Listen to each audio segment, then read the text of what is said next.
கேரளாவில் AB உஸ்தாது Abu Bakr உஸ்மானின்னு ஒரு ஹசரத் இருக்காரு.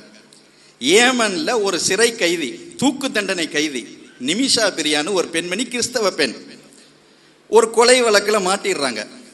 ஏமன் நாட்டில் போய், அந்நிய நாட்டில் போய் ஒரு இந்திய நாட்டின் பிரதமரால் செய்ய முடியாததை, கேரள நாட்டின் முதலமைச்சரால் செய்ய முடியாததை ஒரு ஒற்றை இமாம் அவர் போய் சாதிச்சு அந்த தூக்கு தண்டனை கைதியை மீட்டுட்டு வந்துட்டாரு. இங்க இருக்கக்கூடிய இமாம்களால சொந்த நாட்டில் இருக்கக்கூடிய சிறைவாசிகளை மீட்க முடியலையே, ஏன்? அப்பதான் எனக்கு தோணுச்சு, வாழ்க்கையில ஒரு தடவையாவது அந்த ஏபி உஸ்தாதுக்கு மாணவனா இருக்கணும்னு எனக்கு தோணுச்சு.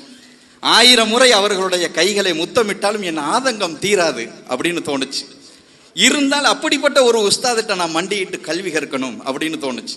அப்படிப்பட்ட ஒரு ஆளுமை பார்ப்பேன். 2026 தேர்தலுக்குள்ள இஸ்லாமிய அமைப்புகள், இஸ்லாமிய சொந்தங்கள், நீங்கள் எல்லாம் ஒரு நேரான வழியை, சிறைவாசிகளை மீட்பதற்கு ஒரு ஒழுங்கான பாதையை நீங்கள் தேர்ந்தெடுக்கலைன்னா நேராக கேரளாவுக்கு போய் ஏபி உஸ்தாதிட்ட சொல்லி, அந்நிய நாட்டில் போய் மீட்டுட்டு வந்திய, சொந்த நாட்டு அண்டை மாநிலத்தில் கொஞ்சம் சிறைவாசிகளை மீட்டு விடுங்கன்னு அவர்கிட்டயே போய் கோரிக்கை வச்சிடலாம்னு இருக்கேன்.